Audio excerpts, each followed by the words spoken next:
નમસ્કાર મિત્રો, સ્વાગત છે તમારું એચએનજીયુ સ્ટડી પોઈન્ટ યુટ્યુબ ચેનલના એક નવા વિડીયોમાં. મિત્રો, આજના આ વિડીયોની અંદર આપણે જોઈશું કે ડિજિટલ ગુજરાત પોર્ટલ પર સ્કોલરશિપનું ઓનલાઈન ફોર્મ તમે કેવી રીતે ભરી શકો છો. તમે ધોરણ 11-12 ની અંદર અભ્યાસ કરતા હોય કે તમે કોલેજના કોઈ પણ વર્ષની અંદર આઈટીઆઈ, ડિપ્લોમા, પીએચડી સુધીના કોઈ પણ કોર્સની અંદર અભ્યાસ કરતા હોય, આજનો આ વિડીયો તમારા માટે જ છે. આજનો આ વિડીયો જોયા પછી તમે ડિજિટલ ગુજરાત પોર્ટલ પર સ્કોલરશિપનું ઓનલાઈન ફોર્મ ઘરે બેઠા 15 થી 20 મિનિટની અંદર ભરી શકશો. એના માટે તમારે સાયબર કેફેની અંદર જઈ 150 થી 200 રૂપિયા ખર્ચવાની જરૂર પડશે નહીં. તો હવે શરૂ કરીએ આજનો વિડીયો અને મેળવીએ સંપૂર્ણ માહિતી. તો તમામ જે છે એ સ્કોલરશિપના ફોર્મ ભરવા માટે તમારે ગૂગલની અંદર આવી ડિજિટલ ગુજરાત સ્કોલરશિપ લખી અને સર્ચ કરી દેવાનું છે. જેવું તમે ડિજિટલ ગુજરાત સ્કોલરશિપ લખીને સર્ચ કરશો, જે આ પહેલી જ વેબસાઇટ તમે જોઈ શકો છો, www.digitalgujarat.gov.in. આ વેબસાઇટ છે એ તમારા સામે આવી જશે. તો તમારે સિમ્પલી આ વેબસાઇટ છે એને ઓપન કરી લેવાની રહેશે. જેવું તમે આ વેબસાઇટ ઓપન કરશો, કંઈક આ મુજબનું ઇન્ટરફેસ છે એ તમારા સામે આવી જશે. અહીંયા તમે જોઈ શકો છો, પહેલા છે ન્યૂ યુઝર, પછી રજિસ્ટર્ડ યુઝર અને છેલ્લે તમે અહીંયા જોઈ શકો છો અપડેટ આપવામાં આવી છે લેટેસ્ટ અપડેટની અંદર. અને એની અંદર તમે અહીંયા જોઈ શકો છો વર્ષ 2026-27 માટે એસસી, એસટી, ઓબીસી તમામ કેટેગરીના વિદ્યાર્થીઓ માટે ફોર્મ ભરવાના શરૂ થયા છે. અને 6/7/2026 થી 30/9/2026 સુધી તમે સ્કોલરશિપના ફોર્મ છે એ ભરી શકશો. તો 6/7/2026 થી સ્કોલરશિપના ઓનલાઈન ફોર્મ ભરવાનું શરૂ થઈ ગયું છે અને ફોર્મ ભરવાની જે છેલ્લી તારીખ છે એ 30/9/2026 છે. જો તમે પહેલી જ વખત સ્કોલરશિપનું ફોર્મ ભરતા હોય તો તમારે સિમ્પલી જે આ ન્યૂ રજિસ્ટ્રેશન છે એના પર ક્લિક કરવાનું છે. જેવું તમે ન્યૂ રજિસ્ટ્રેશન પર ક્લિક કરશો, અહીંયા તમે જોઈ શકો છો તમારે તમારો મોબાઈલ નંબર નાખવાનો છે, તમારી ઈમેલ આઈડી છે ઈમેલ આઈડી નાખવાની છે, તમારો પાસવર્ડ અહીંયા નાખવાનો છે. તમારો પાસવર્ડ જે છે એ કન્ફર્મ કરવાનો છે, એટલે કે તમારે પાસવર્ડ તમારે જે રાખવો હોય એ પાસવર્ડ તમારે અહીંયા સેટ કરવાનો છે. પછી તમારે એ પાસવર્ડ જે છે એ બીજી વાર નાખવાનો છે. આ કેપ્ચા કોડ જે અહીંયા નાખવાનો છે અને પછી સેવ પર ક્લિક કરવાનું રહેશે. જેવું તમે સેવ પર ક્લિક કરશો, તમારા મોબાઈલ નંબર પર જે છે એ તમારું યુઝરનેમ અને પાસવર્ડ જે છે એ મોકલી આપવામાં આવશે. તો પાસવર્ડ આપણે સેટ કર્યો છે, તમારું યુઝરનેમ, મોબાઈલ નંબર રહેશે અને પાસવર્ડ જે છે એ આ પ્રમાણે અહીંયા સેટ થઈ જશે અને એની ડિટેલ છે એ તમને એસએમએસ દ્વારા પણ મળી જશે. યુઝરનેમની અંદર તમે જે છે એ મોબાઈલ અને ઈમેલ આઈડી ગમે તે એકથી લોગિન કરી શકશો. વડે આપણે જે છે એ હોમ પેજ ઉપર આવી જઈએ છીએ. હોમ પેજ પર તમે અહીંયા જોઈ શકો છો, એકવાર તમારું જે છે એ મોબાઈલ નંબર એટલે કે યુઝરનેમ અને પાસવર્ડ તમે સેટ કરી લો, એના પછી તમારે જે છે એ સિલેક્ટ કરવાનું છે. મોબાઈલ નંબર અહીંયા ઓપ્શન આપેલો છે. પછી આપણે જે છે એ જે આપણો મોબાઈલ નંબર છે એ અહીંયા નાખીશું. ચલો એ જે છે એ હું અહીંયા નાખું છું. પછી આપણો જે પાસવર્ડ તમે સેટ કર્યો છે એ પાસવર્ડ જે છે એ તમારે સિમ્પલી અહીંયા નાખવાનો છે. અને પછી જે કેપ્ચા કોડ અહીંયા આપવામાં આવેલો છે એવો ને એવો કેપ્ચા કોડ તમારે જે છે એ સિમ્પલી અહીં નાખી દેવાનો રહેશે. આટલું કર્યા પછી તમારે સિમ્પલી જે છે એ નીચે સ્ક્રોલ કરવાનું છે અને અહીંયા તમને જે લોગિનનું બટન દેખાય છે તમારે સિમ્પલી એના પર ક્લિક કરી દેવાનું રહેશે. તો ચલો આપણે લોગિન પર જે છે એ ક્લિક કરી દઈએ છીએ. જેવું તમે લોગિન પર આ પ્રમાણે ક્લિક કરશો તો તમારા સામે જે છે એ તમારા મોબાઈલ નંબર પર એક ઓટીપી આવશે. એ ઓટીપી તમારે સિમ્પલી જે છે એ અહીંયા નાખી દેવાનો રહેશે. તો ચલો હવે ઓટીપી હું જોઈ લઉં છું અને એ ઓટીપી છે એ અહીંયા એન્ટર કરી દો છો. તો ચલો આપણે જે છે એ ઓટીપી અહીંયા લઈ લીધો છે અને ઓટીપી અહીંયા તમે એન્ટર કરી શકો છો. તો આ પ્રમાણે તમારા સામે જે ઓટીપી આવે એ સિમ્પલી તમારે અહીંયા નાખી દેવાનો રહેશે. તો ચલો ઓટીપી છે મારો 2047 એમ અહીંયા નાખી દીધું છે અને પછી મારે કન્ફર્મ પર ક્લિક કરવાનું રહેશે. જેવું તમે કન્ફર્મ પર ક્લિક કરશો, તમારી જે આ પ્રોફાઇલ છે એ અહીંયા આ રીતે ખુલી જશે. જો તમે સ્કોલરશિપનું ફોર્મ પહેલી જ વખત ભરતા હોય તો તમારે તમારા પ્રોફાઇલની અંદર જતું રહેવાનું છે અને એની અંદર પર્સનલ ડિટેલ્સ, ડોક્યુમેન્ટ અને હિસ્ટ્રી આ તમામ ડિટેલ્સ છે એ અપડેટ કરી લેવાની રહેશે. અને તમે આના પહેલા સ્કોલરશિપનું ફોર્મ ભરેલું હોય તો તમારે સર્વિસીસની અંદર જઈ અને સ્કોલરશિપ સર્વિસીસ પર જઈ ફોર્મ કન્ટિન્યુ કરવાનું છે. તો એકવાર આપણે પ્રોફાઇલ છે એના પર ક્લિક કરીશું. જેવું તમે પ્રોફાઇલ પર ક્લિક કરશો આ પ્રમાણે તમે જોઈ શકો છો તમામ ઇન્ફોર્મેશન જે છે એ તમારી અહીંયા આપવામાં આવેલી હશે. તમારું જે છે એ આ તમામ ડિટેલ્સ જો તમે પહેલી જ વાર ફોર્મ ભરતા હોય તો તમારે એકવાર આ તમામ ડિટેલ્સ છે એ અહીંયા આવી અને અપડેટ કરવાની રહેશે. આ પ્રમાણે તમારી તમામ ડિટેલ્સ રહેશે. પછી એડ્રેસ ઇન્ફોર્મેશન રહેશે. આ જે છે એ પણ તમારે જે છે એ અહીંયાથી આવી અને તમારી એડ્રેસ ડિટેલ્સ આ તમામ ડિટેલ્સ છે જો તમે હજુ સુધી પહેલી જ વાર ફોર્મ ભરતા હોય તો બાકી તમારે અહીંયા કશું કરવાનું રહેશે નહીં. તો આપણે જે છે એ ફરીથી સર્વિસીસની અંદર જઈ અને સ્કોલરશિપ સર્વિસીસ પર ક્લિક કરી કન્ટિન્યુ કરી દઈશું. આ પ્રમાણેનું જે છે એ પ્લેટફોર્મ તમારા સામે ખુલી જશે. ડિજિટલ ગુજરાત પોર્ટલ છે એ ફાઇનલી તમારા સામે ખુલી ગઈ છે. અહીંયા તમે જોઈ શકો છો, જો તમે એસસી કેટેગરીના વિદ્યાર્થી હોય તો તમારે આના પર ક્લિક કરી અલગ અલગ યોજનાની અંદર ફોર્મ ભરવાનું છે. એસટી કેટેગરીના વિદ્યાર્થી હોય તો તમારે આના પર ક્લિક કરવાનું છે. SCBC, OBC, EWS category, EBC અથવા એનટીટી કેટેગરીના વિદ્યાર્થીઓ હોય તો તમારે આના પર ક્લિક કરી અલગ અલગ યોજનાઓ હોય એમાંથી તમને જે પણ યોજના લાગુ પડતી હોય તમારે સિમ્પલી એના પર જે છે એ ક્લિક કરી ફોર્મ ભરવાનું રહેશે. તો અત્યારે હું એસસીબીસી પર ક્લિક કરું છું. તમે કોઈ પણ પર જે છે એ ક્લિક કરશો પ્રોસેસ આ પ્રમાણેની જ રહેશે. જેવું તમે આના પર ક્લિક કરશો તમારા સામે સિલેક્ટ ફાઇનાન્શિયલ યર સિલેક્ટ કરવાનો ઓપ્શન આવશે. તો એમાં આપણે જે છે એ સિમ્પલી 2026-27 સિલેક્ટ કરવાનું છે. અને પછી ચેન્જ ફાઇનાન્શિયલ યર છે એના પર ક્લિક કરી દેવાનું રહેશે. જેવું તમે ચેન્જ ફાઇનાન્શિયલ યર પર ક્લિક કરશો આ પ્રમાણે તમામ સ્કોલરશિપના ફોર્મ જે અત્યારે ભરેલા છે એ તમામ આ પ્રમાણે તમે જોઈ શકો છો ગ્રીન કલરના હશે. તો આપણે જે છે એ સિમ્પલ અહીંયાથી પીએમ યશસ્વી ની અંદર મોસ્ટ ઓફ જે ઓબીસી કેટેગરીના વિદ્યાર્થીઓ છે એમણે PM Yashasvi post metric scholarship for OBC EBC and DND student છે એની અંદર ફોર્મ ભરવાનું છે. તો આપણે એના પર ક્લિક કરીશું. જેવું તમે એના પર આ પ્રમાણે યોજના સિલેક્ટ કરશો તો પછી આ પ્રમાણે તમારે જે છે એ તમામ ઇન્ફોર્મેશન આવશે. એને જે છે એ તમારે વાંચી લેવાની છે. તમારે કયા કયા ડોક્યુમેન્ટ્સની જરૂર પડશે તો જાતિનો દાખલો, બેંક પાસબુક, ફી રિસિપ્ટની જરૂર પડશે, પછી છેલ્લા વર્ષની માર્કશીટની જરૂર પડશે. પછી જો તમે બ્રેક લીધેલો હોય તો તમારે જે છે એ બ્રેક એફિડેવિટ, હોસ્ટેલમાં રહેતા હોય તો હોસ્ટેલ સર્ટિફિકેટ, તમારે જે ઇન્કમનો દાખલો છે એની જરૂર પડશે, સ્કૂલ લિવિંગ સર્ટિફિકેટ એટલે કે એલસીની જરૂર પડશે, બોનાફાઇડ સર્ટિફિકેટની જરૂર પડશે. આ પ્રમાણેના જે છે એ ડોક્યુમેન્ટ અને તમારે જે છે એ કોલેજ કે સ્કૂલના આઈડી કાર્ડ છે એની પણ જરૂર પડશે. તો આટલું થઈ ગયા પછી તમારે જે છે એ સિમ્પલી કન્ટિન્યુ ટુ સર્વિસ છે એના પર ક્લિક કરી દેવાનું રહેશે. તો આ પ્રમાણે તમારા સામે જે છે એ રિક્વેસ્ટ આઈડી છે એ આવી જશે. તો તમારે એ જે છે એ નોંધી લેવાની છે અને પછી કન્ટિન્યુ પર ક્લિક કરી દેવાનું રહેશે. જેવું તમે કન્ટિન્યુ પર ક્લિક કરશો આ પ્રમાણે તમારું ફોર્મ છે એ તમારા સામે ખુલી જશે. એની અંદર તમે જોઈ શકો છો સૌ પ્રથમ તમારે તમારી રજીસ્ટ્રેશન ડિટેલ છે એ નાખવાની છે. એની અંદર તમારી પર્સનલ વિગતો, તમારે રેશન કાર્ડની વિગતો, આધાર કાર્ડની વિગતો એ તમામ વિગતો તમારે નાખવાની છે. એના પછી તમારે તમારી બેંકની વિગતો છે એ તમારે અહીંયા નાખવાની છે. એટલે કે તમારા બેંક ખાતાનો નંબર, આઈએફએસસી કોડ એ તમામ વિગતો છે એ તમારે અહીંયા નાખવાની છે. એના પછી તમારી એકેડેમિક્સ એટલે કે તમે જે અત્યારે શું ભણો છો એની વિગતો તમારે અહીંયા નાખવાની છે. છેલ્લે તમે જે છે એ દિવ્યાંગ છો કે નહીં એ સિલેક્ટ કરવાનું છે. અને છેલ્લે તમારા તમામ ડોક્યુમેન્ટ છે એ તમારે અપલોડ કરવાના રહેશે. તો આ 5 સ્ટેપની અંદર તમે તમારું ફોર્મ છે એ ભરી શકો છો. તો સૌપ્રથમ આપણે રજીસ્ટ્રેશન ડિટેલ છે એ પૂરી કરીશું. તો એના માટે તમે અહીંયા જોઈ શકો છો તમારે આ તમામ વિગતો છે એ અહીંયા નાખવાની રહેશે. પહેલા તમારું નામ આપેલું છે એ નામ તમારે ચેક કરી લેવાનું છે. First name, middle name, last name આ રીતે ચેક કરી લેવાનું છે. એના પછી તમારે જે પ્રમાણે તમારા આધાર કાર્ડની અંદર નામ હોય એ પ્રમાણે તમારું નામ છે એ અહીંયા નાખવાનું છે. આધાર કાર્ડની અંદર પહેલા અટક આપી દે તો અટક નાખવાની છે.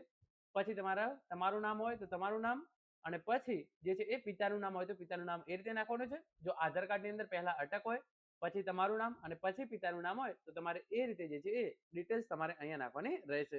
તો ચલો મારા આધાર કાર્ડ પ્રમાણે જે નામ છે એ અહીંયા હું નાખી દઉં છું. તો એના માટે તમારે જે કેપિટલની અંદર હોય કેપિટલની અંદર રાખવાનું છે, જે સ્મોલની અંદર હોય એ સ્મોલની અંદર રાખવાનું છે. એ જ રીતે તમારે જે છે એ આખું તમારું જે નામ છે એ અહીંયા નાખી દેવાનું છે. જે એક્ઝેક્ટ આધાર કાર્ડ પ્રમાણે મેચ કરવું જોઈએ. એક પણ વધારાની સ્પેસ છે એ અહીંયા છૂટવી જોઈએ નહીં. તો આ પ્રમાણે જે છે એ આધાર કાર્ડની અંદર નામ છે એ જ પ્રમાણે તમારે જે છે એ અહીંયા નાખવાનું રહેશે. આટલું થઈ જાય એના પછી તમારી જે છે એ ડેટ ઓફ બર્થ તમારે અહીંયા નાખવાની છે. તો અહીંયા જે છે એ ડેટ ઓફ બર્થ છે એ હું નાખી દઉં છું.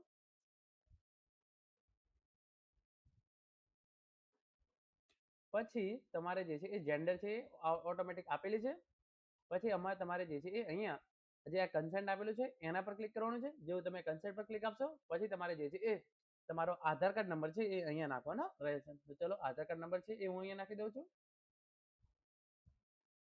અને પછી વેરીફાઈ આધાર પર ક્લિક કરવાનો રહેશે. જેવું તમે વેરીફાઈ આધાર પર ક્લિક કરશો આ પ્રમાણે તમે જોઈ શકો છો તમારું આધાર કાર્ડનું સ્ટેટસ છે વેરીફાઈડ યસ આ રીતે અહીંયા આવી જશે. પછી તમારે તમારો student ration card member number નાખવાનો છે. એકલો રેશન કાર્ડ નંબર નથી નાખવાનો પરંતુ રેશન કાર્ડની અંદર જે તમારા કુટુંબના તમામ સભ્યોના નામ આપેલા છે ત્યાં તમારો જે છે એ મેમ્બર નંબર પણ આપેલો હશે. તો આ પ્રમાણે તમારે જે છે એ પેલા રેશન કાર્ડ નંબર આખો તમારો નાખી દેવાનો છે. એના પછી જે તમારો મેમ્બર નંબર હોય એ તમારે અહીંયા નાખી દેવાનો છે. અને આટલું કર્યા પછી તમારે સિમ્પલી ગેટ ડિટેલ્સ છે એના પર ક્લિક કરવાનો રહેશે. જેવું તમે ગેટ ડિટેલ્સ પર ક્લિક કરશો આ પ્રમાણે તમે જોઈ શકો છો તમારી તમામ વિગત છે એ તમારા સામે આવી જશે. Ration card number, ration card member number આવી જશે. પછી તમારું રેશન કાર્ડ પ્રમાણે શું નામ છે એ આવી જશે. અને આ તમામ ઇન્ફોર્મેશન જે છે એ આવી જશે. તો અહીંયા તમારે સિમ્પલી જે છે એ આના પર પણ જે છે એ ટિક બોક્સ છે એના પર ક્લિક કરી દેવાનું છે. જો ઓટીઆર નંબર તમારે હોય તો તમારે અહીંયા નાખવાનો છે. ઓટીઆર નંબર તમારે ના હોય તો એ નંબર તમારે અહીંયા નાખવાની જરૂર છે નહીં. તો એના માટે તમારે ચિંતા કરવાની જરૂર નથી. ચલો એના પછી તમારે જે છે એ માતાનું નામ છે એ તમારે અહીંયા નાખી દેવાનું છે. તો ચલો એ અહીંયા હું નાખી દઉં છું. પછી તમારે જે છે એ કેટેગરી સિલેક્ટ કરવાની છે. તો કેટેગરી જે છે એ આપણે સિલેક્ટ કરીશું એસસીબીસી. પછી અહીંયા જે છે એ કાસ્ટ સિલેક્ટ કરવાની રહેશે. તો કાસ્ટ આપણે જે છે એ સિલેક્ટ કરી લઈશું. એના પછી આપણે જે છે એ રિલિજન સિલેક્ટ કરવાનું છે કે તમે કયા ધર્મ છે તમારે લાગુ પડે છે એ સિલેક્ટ કરીશું. તમારું મેરિટલ સ્ટેટસ શું છે, મેરિડ છો અનમેરિડ છો તમારે એ સિલેક્ટ કરવાનું છે. પછી તમારા જે છે એ પિતા શું કરે છે, તો આપણે જે છે એ તમે જે પણ તમારા પિતા કરતા હોય એ લખી દઈશું. તમારી ફેમિલીની ઇન્કમ કેટલી છે, તો આપણે જે છે એ ઇન્કમ અહીંયા લખી દઈશું. આના થતું યસ કરવાનું છે. મોબાઈલ નંબર અહીંયા આપેલો છે, ઈમેલ નંબર અહીંયા આપેલો છે, એ તમારે જે છે એમને એમ રાખવાનું છે. તમે ડે સ્કોલર છો કે હોસ્ટેલર, એટલે કે તમે હોસ્ટેલમાં રહીને અભ્યાસ કરો છો કે ઘરેથી રોજ સ્કૂલે જાઓ છો, તો જો તમે ઘરેથી રોજ જતા હોય તો ડે સ્કોલર, અને હોસ્ટેલમાં જઈને જતા હોય તો હોસ્ટેલ રાખવાનું છે. પછી તમે જે છે એ ગામડામાં રહો છો કે શહેરમાં, ગામડામાં રહેતા હોય તો તમારે રૂરલ સિલેક્ટ કરવાનું છે, શહેરમાં રહેતા હોય તો તમારે અર્બન સિલેક્ટ કરવાનું છે. આટલું થઈ ગયા પછી અહીંયા જે છે તમારું કરંટ એડ્રેસ છે એ આપેલું છે, એ અહીંયા તમારે જે છે એમને એમ રાખવાનું છે. જે પ્રમાણે આપેલું હોય એ પ્રમાણે તમારું જે છે એ ગામ તમારે જે છે એ અહીંયાથી સિલેક્ટ કરી લેવાનું રહેશે. પછી તમારે પિનકોડ નંબર જે છે અહીંયા નાખી દેવાનો છે. તો ચલો પિનકોડ નંબર છે એ અહીંયા હું નાખી દઉં છું. અને એના પછી જો તમારા બંને એડ્રેસ સેમ હોય તો તમારે આ બોક્સ છે એના પર ટીક મારી દેવાનો રહેશે. તમે આ બોક્સ પર ટીક મારશો તો તમારા બંને એડ્રેસ જે છે એ આવી જશે. અને પછી તમારે જે છે એ સિમ્પલી સેવ એન્ડ નેક્સ્ટ પર ક્લિક કરી દેવાનું રહેશે. જેવું તમે સેવ એન્ડ નેક્સ્ટ પર ક્લિક કરશો આ પ્રમાણે યોર ડિટેલ્સ સેવ્ડ સક્સેસફુલી આવી જશે. તો એને સિમ્પલી તમારે ઓકે કરી દેવાનું છે. જેવું તમે ઓકે પર ક્લિક કરશો આ પ્રમાણે તમે જોઈ શકો છો જે તમારી રજિસ્ટ્રેશન ડિટેલ છે એની અંદર ડન લખેલું આવી જશે.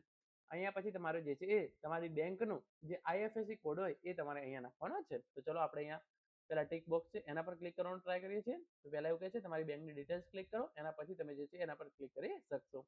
તો આપણી બેંકનો જે આઈએફએસસી કોડ છે એ અહીંયા હું નાખી દઉં છું.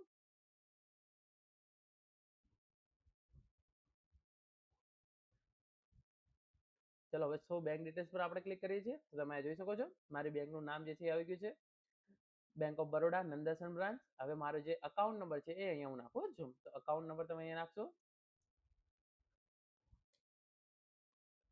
આ પ્રમાણે અકાઉન્ટ નંબર તમે અહીંયા નાખશો. પછી તમારે જે છે અકાઉન્ટ નંબર બીજી વાર નાખવાનો છે. આટલું થઈ જાય એના પછી તમારે જે છે એ જે પ્રમાણે તમારું બેંક ખાતાની અંદર નામ હોય એ પ્રમાણે તમારે જે છે એ અહીંયા નાખવાનું છે. જે પ્રમાણે પ્રોફાઇલની અંદર નામ છે એ પ્રમાણે હોય, એટલે કે જે તમારે સૌપ્રથમ આપણે ઉપર નામ દેખાડ્યું હતું એ પ્રમાણે નામ હોય તો તમારે જે છે અહીંયા ટિક મારવાનું છે. બાકી તમારે જે છે એ કરવાનું નથી. તો અહીંયા જે છે એ આપણે ફરીથી ટિક બોક્સ પર ક્લિક કરીએ છીએ, કાઇન્ડલી વેરીફાઈ. તો એના પર જે છે એ આપણે અહીંયા જે છે એ અહીં એક્સેપ્ટ કરીએ છીએ. ઉપરનું ટિક બોક્સ ટિક થાય તો બરાબર છે, ના થાય તો તમારે જે છે એ ચિંતા કરવાની જરૂર નથી. અહીંયા હું જે છે એ ટિક કરવાનું ટ્રાય કરું છું, પરંતુ એ કહે છે kindly verify bank details by clicking status of bank and Aadhaar linking. તો એ તમને દેખાડે છે તો એ આપણે થતું નથી. તો આપણે જે છે એ અત્યારે એના પર બહુ ચિંતા કરતા નથી. આપણે જે છે એ સેવ એન્ડ નેક્સ્ટ પર ક્લિક કરીએ છીએ. જેવું તમે સેવ એન્ડ નેક્સ્ટ પર ક્લિક કરશો આ પ્રમાણે તમારું જે છે એ બેંક ડિટેલ છે એની વિગતો પણ પૂરી થઈ જશે. સૌ પ્રથમ રજિસ્ટ્રેશનની ડિટેલ્સ, એના પછી બેંક ડિટેલ્સ નાખવાની છે. ઉપરનું ટિક બોક્સ ટિક થાય તો સારું, ના ટિક થાય તો તમારે એની ચિંતા કરવાની જરૂર નથી. સિલેક્ટ એડમિશન ટાઈપ છે એની અંદર સિલેક્ટ કરવાનું છે. તો તમારે ગવર્મેન્ટ કોટાની અંદર છો, સેલ્ફ ફાઇનાન્સ છો કે ટ્યુશન ફી વેવિયર સ્કીમની અંદર છો એ તમારે સિલેક્ટ કરી લેવાનું છે. તો મારું રેગ્યુલર ગવર્મેન્ટ કોટા છે. પછી યુનિવર્સિટીનો એનરોલમેન્ટ નંબર જો તમારો આવી ગયો હોય તો તમારે અહીંયા નાખવાનો છે. જો એનરોલમેન્ટ નંબર હજુ સુધી તમને આપવામાં ના આવ્યો હોય તો એનરોલમેન્ટ નંબર છે એ તમારે અહીંયા નાખવા માટે ચિંતા કરવાની જરૂર નથી. તમે અત્યારે શું કરો છો એની ડિટેલ્સ તમારે અહીં નાખવાની છે. તો તમે ધોરણ 11 ની અંદર અભ્યાસ કરતા હોય તો 11 ની ડિટેલ્સ નાખવાની છે. એગ્રીકલ્ચરની અંદર અભ્યાસ કરતા હોય તો એની ડિટેલ્સ તમારે અહીં નાખવાની છે. પછી જે તમે આમાંથી arts, CA, CFA, commerce, CS, education, engineering and technology તમે જે પણ અભ્યાસ કરતા હોય એ અભ્યાસ તમારે જે છે એ અહીંયાથી સિલેક્ટ કરી લેવાનો રહેશે. આ જે છે એ તમામ કોર્સના વિદ્યાર્થી છે એમને સ્કોલરશિપ મળવાપાત્ર છે. તો તમારે જે છે એ સિમ્પલી એ તમામ જે છે એ સિલેક્ટ કરી લેવાનો રહેશે. પછી તમારે જે છે એ 11 કે 12 એમાંથી કયા પર અભ્યાસ કરો છો તમારે જે છે સિમ્પલી એ નાખવાનું છે. તો અહીંયા જે છે એ હું ચેક ઉપરની ડિગ્રી છે એ સિલેક્ટ કરું છું. તો એની અંદર મારે જે છે એ તમામ ડોક્યુમેન્ટ અપલોડ કરવાના આવે. એના પછી તમારે જે છે એ તમે કયો કોર્સ કરો છો તો એની અંદર જે છે હું MBA નો જે છે એ કોર્સ કરું છું તો એ નાખી દઉં છું. પછી તમારે જે છે એ કયા પ્રકારનો ટાઈપ છે તો હું ફર્સ્ટ યરની અંદર અભ્યાસ કરું છું તો ફર્સ્ટ યર નાખી દઈશ. કયા રાજ્યની અંદર અભ્યાસ કરો છો તો એ ગુજરાત છે. કયા ઇન્સ્ટિટ્યૂટની અંદર અભ્યાસ કરો છો તો એની અંદર જે છે એ આપણે સૌપ્રથમ તમારે તમે જેની અંદર અભ્યાસ કરતા હોય એનો જિલ્લો પસંદ કરવાનો આવશે. તો આપણે એનો જિલ્લો પસંદ કરી લીધો છે. પછી એ પ્રમાણે તમારી જે છે એ ઇન્સ્ટિટ્યૂટ છે એ સિલેક્ટ કરવાની આવશે. તો એના માટે જે છે આપણે વેઇટ કરીએ છીએ. ઇન્સ્ટિટ્યૂટનો આપણે જે છે એ જિલ્લો પસંદ કર્યો છે મહેસાણા. હવે જે છે એ થોડી વાર પછી અહીંયા લોડ લઈ અને તમને દેખાડી દેશે કે તમારે જે છે એ કયા ઇન્સ્ટિટ્યૂટની અંદર અભ્યાસ કરવાનો થાય છે. તો વેબસાઇટ અહીંયા જે છે એ લોડ લઈ રહી છે. તો એ ખાસ આપણે જે છે એ થોડી વાર માટે ધ્યાન રાખીશું. તો આ પ્રમાણે તમે જોઈ શકો છો આપણે જે છે એ વેઇટ કરી રહ્યા છીએ ઇન્સ્ટિટ્યૂટ અપડેટ થાય એની. આપણે જે છે એ બીજો જિલ્લો પસંદ કરીને ટ્રાય કરી, કદાચ આવી જાય તો એક જ મિનિટ રહી જાઓ. આપણો ટ્રાય રહેશે કે આપણે જલ્દીથી જલ્દી જે છે એ અહીંયા ફોર્મ ભરી શકીએ.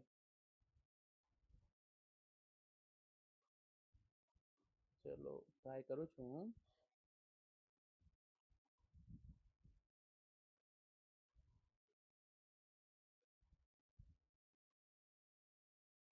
ડિટેલ્સ હજુ સુધી અહીંયા આવી રહી નથી, તો આપણે થોડી વાર વેઇટ કરવી પડશે જ્યાં સુધી આ ડિટેલ્સ આવે ત્યાં સુધી. આ પ્રમાણે સિલેક્ટ યોર પ્રેઝન્ટ ઇન્સ્ટિટ્યૂટ પર ક્લિક કરશો તો આખી જે છે એ તમારા જિલ્લાની જે પણ કોલેજો છે એ તમામનું લિસ્ટ તમારા સામે આવી જશે. તો તમારે સિમ્પલી જે છે એ તમારી જે પણ કોલેજ હોય એ તમારે સિલેક્ટ કરી લેવાની રહેશે. તો આ પ્રમાણે તમે જે છે એ કોલેજ સિલેક્ટ કરશો. પછી select your present batch course આવશે, તો એની અંદર તમે જે કરતા હોય એ જે છે એ તમે સિલેક્ટ કરી લેશો. એના પછી તમારો જે છે એ ક્લાસ કઈ તારીખથી ચાલુ થયો છે અને કઈ તારીખે પૂરો થયો છે એ ડિટેલ્સ તમારે જે છે એ ખાસ નાખવાની છે. આ ડિટેલ્સ નાખવાની અંદર તમારે જરા પણ ભૂલ કરવાની નથી. તમારી કોલેજ કે સ્કૂલ દ્વારા તમને જે તારીખ આપવામાં આવે એ જ તારીખ તમારે અહીંયા નાખવાની છે. તો ચલો જે છે એ એની ડિટેલ્સ છે એ અહીંયા હું નાખી દઉં છું. તો એની ડિટેલ્સ નાખવા તમારે ખાસ ધ્યાન રાખવાનું છે. અને આ ડિટેલ્સ જે છે એ ફ્યુચરની ડેટ હશે, કારણ કે આ જે છે એ કઈ તારીખે પૂરું થશે એની ડેટ છે. તો આ જે તારીખે તમારે પૂરું થવાનું હોય તો એની ડિટેલ્સ તમારે જે છે એ ખાસ અહીંયા નાખવાની છે. અને એની ડિટેલ્સ જે છે એ 2027 ની રહેશે. તો આ પ્રમાણે તમારે જે છે એ કયા જે છે એ તારીખે તમારા ક્લાસીસ શરૂ થયા છે અને તમારું વર્ષ કઈ તારીખે પૂરું થશે એ ડિટેલ્સ અહીંયા નાખવાની છે. આટલી તમારી ડિટેલ્સ આવી જાય એના પછી તમારે જે છે એ એડ પ્રીવિયસ એજ્યુકેશન ડિટેલ્સ, તો એના પ્રમાણે તમારે જે છે એ ડિટેલ્સ નાખવાની છે. ધોરણ 10 ની ડિટેલ્સ નાખવાની છે, ધોરણ 12 ની ડિટેલ્સ નાખવાની છે, તમે જે ગ્રેજ્યુએશન કર્યું છે એની ડિટેલ્સ છે એ તમારે તમામ ડિટેલ્સ છે એ અહીંયા નાખવાની છે. તો સૌપ્રથમ તમારે સિલેક્ટ ક્લાસ કોર્સ ટાઈપ છે એની અંદર સિલેક્ટ કરવાનું છે. તો અહીંયા તમે જોઈ શકો છો સિલેક્ટ ની અંદર ક્લિક કરીશું. આપણે ધોરણ 9 10 ની ડિટેલ્સ નાખીશું. એના પછી અહીંયા જે છે એ ધોરણ 10 સિલેક્ટ કરીશું. પછી તમારે જે છે એ કઈ બ્રાન્ચ હતું તો એની અંદર જે છે એ આપણે સિમ્પલી કશું નાખતા નથી, GSEB નાખી દઈશું. એટલે કે ધોરણ આપણે જે છે એ ગુજરાત બોર્ડ હતું એ નાખી દઈશું. તો એનો જે છે એ સીટ નંબર છે એ નાખી દઈશું. અને એના પછી જે છે એ કયા વર્ષની અંદર તમે એ પાસ કર્યું એ નાખીશું. અને એના પછી તમારે કેટલા ટકા આવ્યા હતા આપણે તો એ ટકા નાખી દઈશું. અને પછી અહીંયા એડ પર ક્લિક કરીશું. જેવું તમે અહીંયા એડ પર ક્લિક કરશો ડેટા સેવ સક્સેસફુલી આવી જશે. અને અહીંયા તમે જોઈ શકો છો તમારી જે ધોરણ 10 ની ડિટેલ્સ છે એ અહીંયા એડ થઈ ગઈ છે. આ પ્રમાણે તમારે જે છે એ તમારી ધોરણ 12 ની ડિટેલ્સ છે એ નાખી દેવાની છે. તમારે જે છે એ 12 અહીંયા સિલેક્ટ કરી લેવાનું છે. અને અહીંયા પણ જે છે એ આપણે GSEB જે લખી દઈશું તો તમારે વાંધો આવશે નહીં. અને અથવા તમારે જે ફિલ્ડ લખવું હોય એટલે કે તમે કોમર્સની અંદર આપણે જે છે એ ફોર એક્ઝામ્પલ ધોરણ 12 કરેલું છે તો આ પ્રમાણે તમે કોમર્સ લખી દઈશું. પછી તમારો જે છે એ બેઠક નંબર નાખીશું આપણે. બેઠક નંબર નાખ્યા પછી તમે કયા વર્ષની અંદર એને જે છે એ પાસ કર્યું તો આપણે જે છે એ એની ડિટેલ્સ અહીંયા નાખી દઈશું. અને તમારે કેટલા ટકા આવે એ તમે અહીંયા નાખી અને તમે એડ પર ક્લિક કરી દેશો. તો આ પ્રમાણે જે છે એ ફરીથી આવી જશે ડેટા સેવ્ડ સક્સેસફુલી. તમે જોઈ શકો છો તમે જે છે એ ધોરણ 10 પાસ કર્યું છે, ધોરણ 12 પાસ કર્યું છે. હવે તમારે જે છે એ તમારા ગ્રેજ્યુએશનની ડિટેલ્સ છે એ નાખવાની છે. તો એના માટે જે છે આપણે કોમર્સ સિલેક્ટ કરવું પડશે. તમે કયો કોર્સ કર્યો તો આપણે જે છે એ બીકોમ કરેલું છે તો બીકોમ કરીશું. કઈ બ્રાન્ચ હતી તો આપણે જે છે એ મેઇન અકાઉન્ટિંગની અંદર કર્યું હતું તો આપણે જે છે એ તમે જે કર્યું એ અકાઉન્ટિંગની અંદર કરશો. સીટ નંબર નાખી દેશો. કયા વર્ષની અંદર તમે પાસ કર્યું તમે એની ડિટેલ્સ નાખશો. તમારે કેટલા ટકા આવે તમારે એની ડિટેલ્સ નાખવાની છે અને સિમ્પલી એડ પર ક્લિક કરી દેવાનું રહેશે. જેવું તમે એડ પર ક્લિક કરશો ડેટા સેવ સક્સેસફુલી આવી જશે. ફરીથી તમારે નીચે જતું રહેવાનું છે. તમારી તમામ ડિટેલ્સ જે છે એ નખાઈ ગઈ છે. પછી તમારે અહીંયા જે છે એક કોઈ ગેપ હતો એ જોઈ લેવાનું છે. પછી તમારે જે છે જે પ્રમાણે તમને કીધું હોય કે અહીંયા આટલી ડિટેલ્સ નાખવાની છે, અહીંયા આટલી ડિટેલ્સ છે તો એડમિશન ફી ની અંદર તમારે ડિટેલ્સ નાખવાની છે. ટ્યુશન ફી તમને જે પ્રમાણે કીધેલી હોય એ પ્રમાણે તમારે જે છે એ ટ્યુશન ફી નાખવાની છે.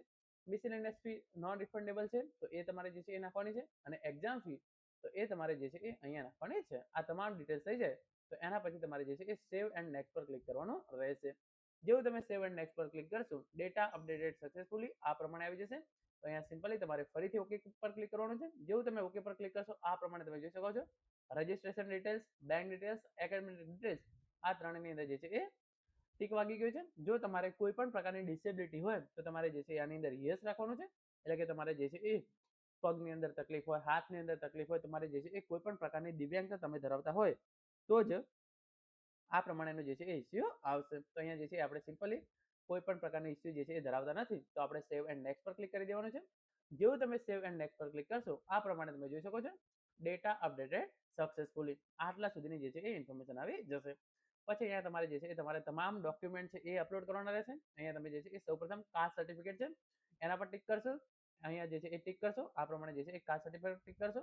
પછી તમારે જે છે એ જે તમારું કાસ્ટ સર્ટિફિકેટ છે એનો નંબર તમારે જે છે એ અહીંયા નાખવાનો છે. તમારા જે છે એ બ્રાઉઝ પર તમારે ક્લિક કરી તમારા લેપટોપ કે ફોનની અંદર જે તમારું પડ્યું હોય ડોક્યુમેન્ટ એ કરવાનું છે. પછી એને ચેક કરી અને તમારે જે છે એ અહીંયા અપલોડ કરી દેવાનું છે. આ પ્રમાણે તમારે કાસ્ટ સર્ટિફિકેટ અપલોડ કરવાનું છે. ફર્સ્ટ પેજ ઓફ બેંક પાસબુકનું છે એટલે કે પાસબુક અપલોડ કરવાની છે. કરંટ વર્ષની જે છે એ ફીની રિસિપ્ટ અપલોડ કરવાની છે. પ્રીવિયસ યરની માર્કશીટ એટલે કે અહીંયા મારા કિસ્સાની અંદર ગ્રેજ્યુએશનની માર્કશીટ છે એ અપલોડ કરવાની રહેશે. ઇન્કમ સર્ટિફિકેટ એટલે કે તમારો જે છે આવકનો દાખલો છે એ અપલોડ કરવાનો રહેશે. School leaving certificate, bona fide certificate જો તમારા જોડે હોય તો અપલોડ કરવાનું છે. જેની અંદર આ ફૂદડી મારેલી છે એ ડોક્યુમેન્ટ તમારે જે છે એ બધા કમ્પલસરી અપલોડ કરવાના છે. બાકી બીજા ડોક્યુમેન્ટ તમારે જે છે એ અપલોડ કરવાની જરૂર નથી.